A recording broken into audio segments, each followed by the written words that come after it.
I'm waiting for the ice cubes to stop moving. Hello, welcome to the YouTube channel. If you're new here, hi, my name is Rebecca. I'm a romantasy author and I'm bringing you along for my publishing journey. And if you're not new here, hey, how you doing? Today's video is like a masterclass, if you will. And this has been requested from a follower, Mandy, if you're watching. Hey girl, thanks for the inspo. And Mandy asked me to speak on how to get your plan for your book out of your head and, you know, onto paper into an actual plan. So we all have thoughts and things mulling around in our heads. We all have this kind of vision of what we want our book to look like. And sometimes getting it from here onto paper, onto a document, you know, into a plan can sometimes be a little bit difficult or overwhelming, I think is a good assumption to make. I know I feel like that oftentimes, you know, especially when you're writing these big series where you have so many ideas, so many characters you want to explore, so many plot points you want to explore, and it's about putting it into like a cohesive document. So that's what this video is going to be about. So buckle up, get a cozy autumnal drink maybe. It is September, we are moving into the autumn months. I have my little autumn blanket, I have my iced coffee in a pumpkin mug, and I'm ready to go. Now, first things first, I do want to just take a moment to talk about the two different types of writers. I'm not going to go into it much because honestly this isn't what the video is about, but typically you get two types of writers, okay? You get plotters and pantsers. So plotters tend to plan the book, plot the book quite meticulously, very strict with themselves oftentimes. And then you've got pantsers who are literally the opposite of that. They just kind of wing it, see what happens, free write, and hope for the best. I am definitely a hybrid of the two, although I am slightly leaning towards the slightly more pantsing side of things. I have written books without a plan in the past. I will say that it's when I was writing contemporary romance. I don't know if I could do that for a romantasy, and I've also dabbled a little bit in mystery thriller before, and that also requires a little bit more planning on my behalf, but that's just my personal opinion. So obviously everything I'm going to talk about in this video is going to be how to get your thoughts and ideas into a plan, but I don't want anyone watching this who doesn't plan to think that they're doing anything wrong. Like if you're sat watching this now and you're thinking, oh my gosh, I don't plan anything, like I'm not doing it right. That's not the case. Please, please, please don't feel like that. You don't have to plan. But this video is for you if you do plan, or if you're maybe just considering planning, you know, your next project, your next novel, and just figuring out different tips, tricks, and other people's methods. As I said, I'm definitely more on the pantsing side of things than on the plotting side of things, but I have been trying to plot more, and I feel like as I move into a different genre where I'm, you know, quite new to it still, I am finding it beneficial to have quite a detailed plan. And when I say detailed, my plan is detailed for me, but in comparison to someone else's plan, they're probably thinking that's not a detailed plan. And I just want to kind of reiterate what I said at the beginning before, where, you know, everyone's different. Your plan doesn't have to look a certain way. It could be a hot mess on a plate, or it could be a perfectly organised piece of art. It doesn't matter, as long as it works for you. That's the most important thing. I thought I was a pantser through and through, but I am starting to realise I'm actually a hybrid of the two, because I plotted for this project, and turns out I quite enjoy it. So there we go. Anyway, less rambling, let's get into the video. How do you get your thoughts and ideas into a plan? I'm gonna put this down because I'm mean business now. So my thoughts to plan process is pretty casual, which I quite like because I think it takes away that pressure. No one is really going to see your plan unless you share it with someone. So that's something to bear in mind as well. I think that helps me when it comes to the planning process. is knowing that really no one's going to see it. And bearing in mind that a lot can change in the time it takes you to have the thought, to get it onto a plan, and to actually write the book as well. And that's okay. You know, realistically, that should happen, because the more time you spend on your book, the more it's going to evolve. So I think the first thing to really kind of pay attention to, or the first thing you should be aware of, is that plans change. They're meant to change. Don't become so attached to them, because I do think that might hinder your writing process, because I do think there is a bit of a plotter and a pantser in everyone, and what you don't want to do is create a plan and limit yourself to that plan. You know, you don't want to feel like you can't leave the confines of the plan because you planned for months and months on end, and now suddenly you feel like you want to go in a different direction, but you can't because the plan says you're not allowed to. So, you know, plans are meant to change, bear that in mind. The first thing I like to do when I'm mulling around in my head all these thoughts and ideas about the book is to quite literally brain dump. And you've probably heard this saying before, like, you are dumping everything that is inside your brain and putting it on to some kind of document, whether that's an electronic document or you literally handwrite some notes. The amount of notebooks I have full of crap, quite incohesive stuff as well. Like, sometimes I read back my old notebooks and think, what am I trying to say here? No idea, but that's okay. You know, sometimes it's just about getting it out of your head, that relief of no longer having to hold it up here. And, you know, it's not all going to make its way into the plan, and that's okay as well. But it is really useful to just get it all out of your head onto a bit of paper, and the things that stick will make its way into your plan. So what do I do when I brain dump? Okay, I'm a very visual person, and I know a lot of authors who are also visual people. And so something that I love to do is to create mood boards. Now, you can do this any way you want. Some people literally cut out pictures from magazines, print things off and stick mood boards, you know, a physical mood board on their wall. This is a vision board, so it's a little bit different, but that kind of idea. What I like to do is go on Pinterest and create a collage of everything that my book is about. Actually, I have it currently. Let me show you. This is my desktop background. And it's just basically pictures, quotes that represent my book at its core. It's a really nice exercise as well. It's not too, what can I say?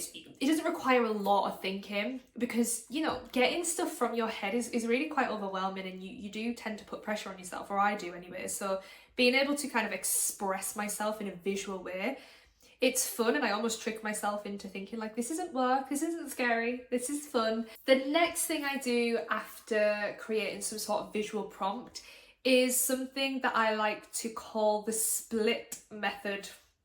And I've totally made this up, so don't try and Google it. Something else will probably come up.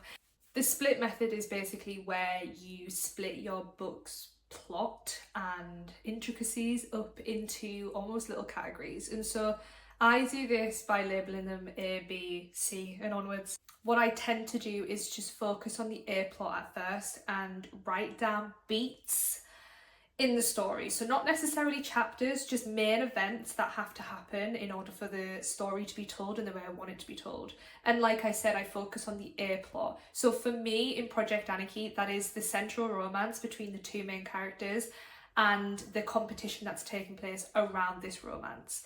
So yours can be whatever, obviously it's going to differ per genre, but my advice would be to avoid too much overwhelm and too many things and everything happening at once, is to focus on the A plot. And then you go through the plan again, focusing on the B plot, which could be side characters and their missions and whatever's going on for them.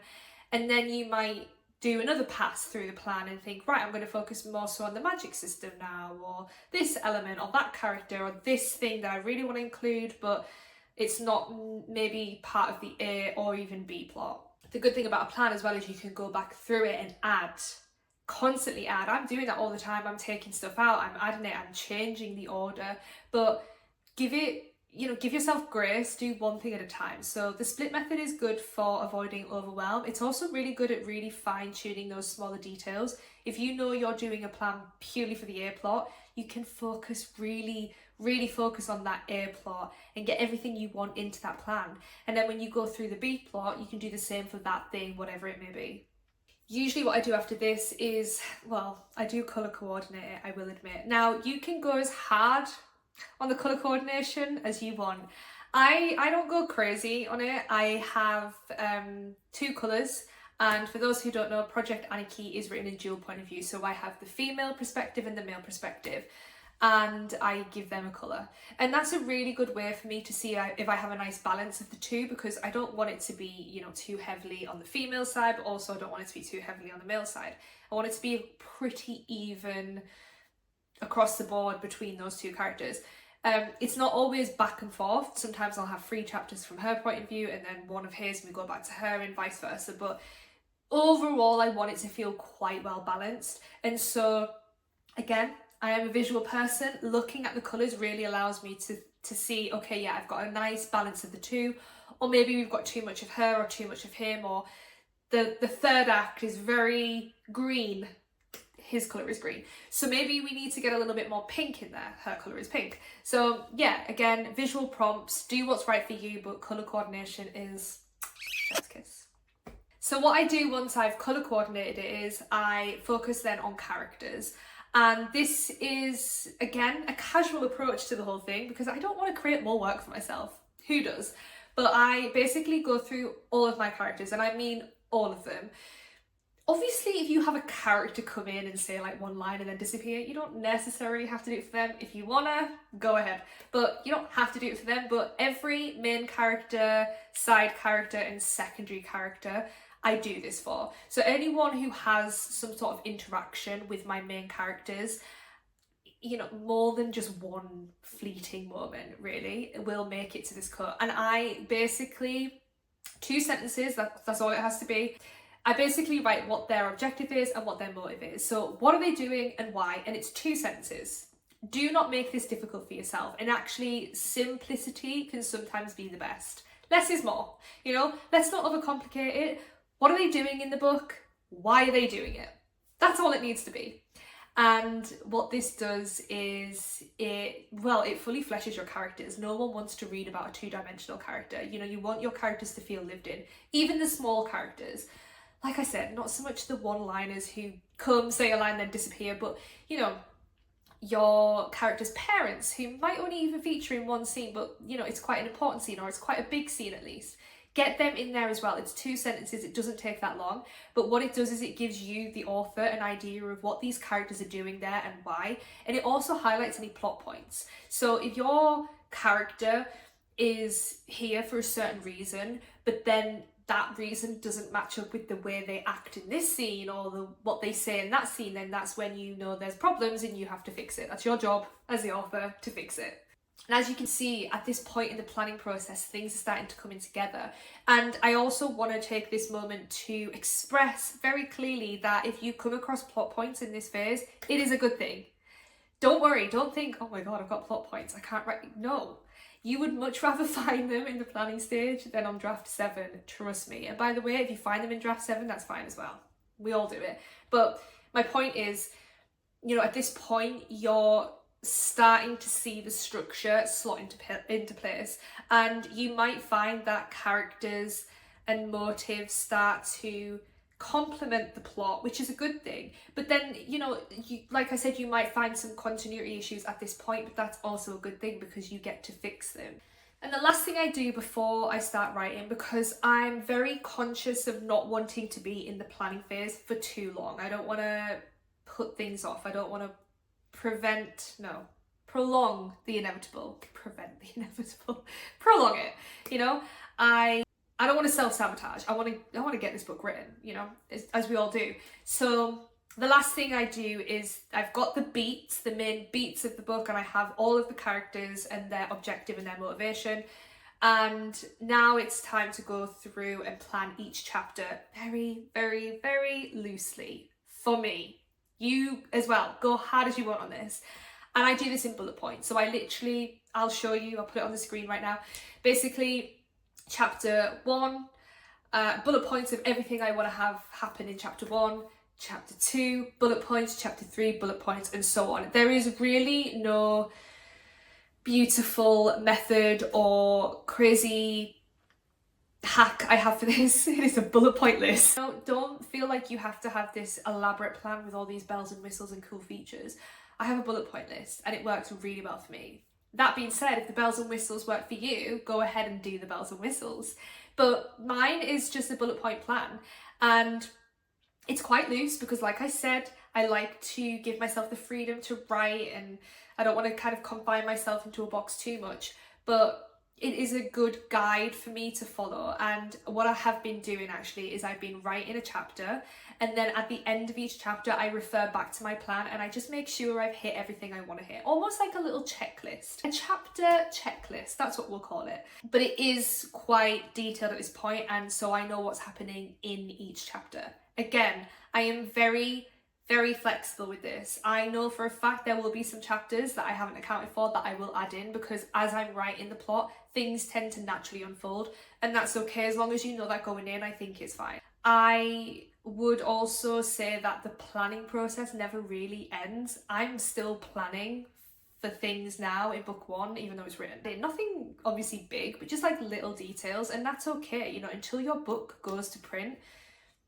You know, I think within reason, you can change things, you can tweak things, you can add little things here and there in, you know, being open to that plan and having it constantly there where you can add to really helps as well. But, you know, like I said at the beginning, everyone is so different. You've just got to do what you need to do. And this is quite a basic list of things, but that is intentional. I intentionally keep the planning process quite basic because I'm a pantser at heart with the occasional plotting tendencies, and I've learned that it's taken me 9 years to get here, but I've learned that I'm a little bit of a mixture of the two. And I think that's what writing's all about. It's about figuring out your process, working to your advantage, knowing that things can change. I never used to plan at all, but now I'm finding I like to plan a bit more. You know, I'm evolving, I'm changing as an author, and you probably will experience that too.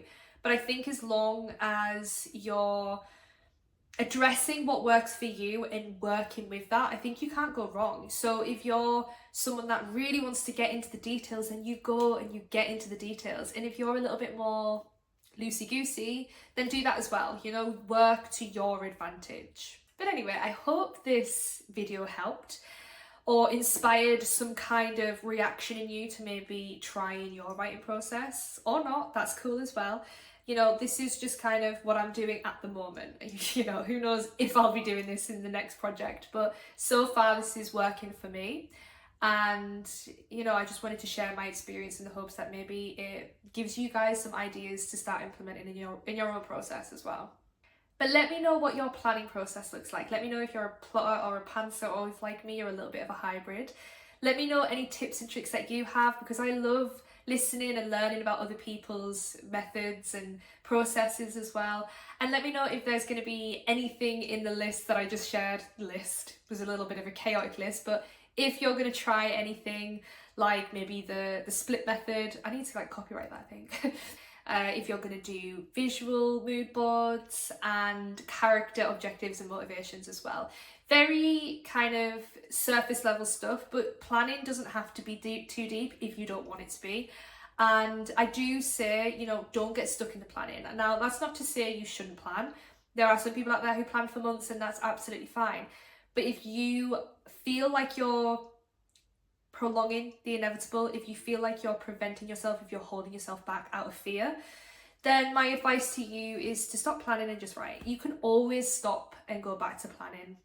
That's something to remember as well. That's something I have done. I've hit a certain point in my book and gone, I don't know what I'm doing, back to the drawing board, and you can do that. There's no rules. You can do that. But I hope this video was beneficial, and comment below if you got this far.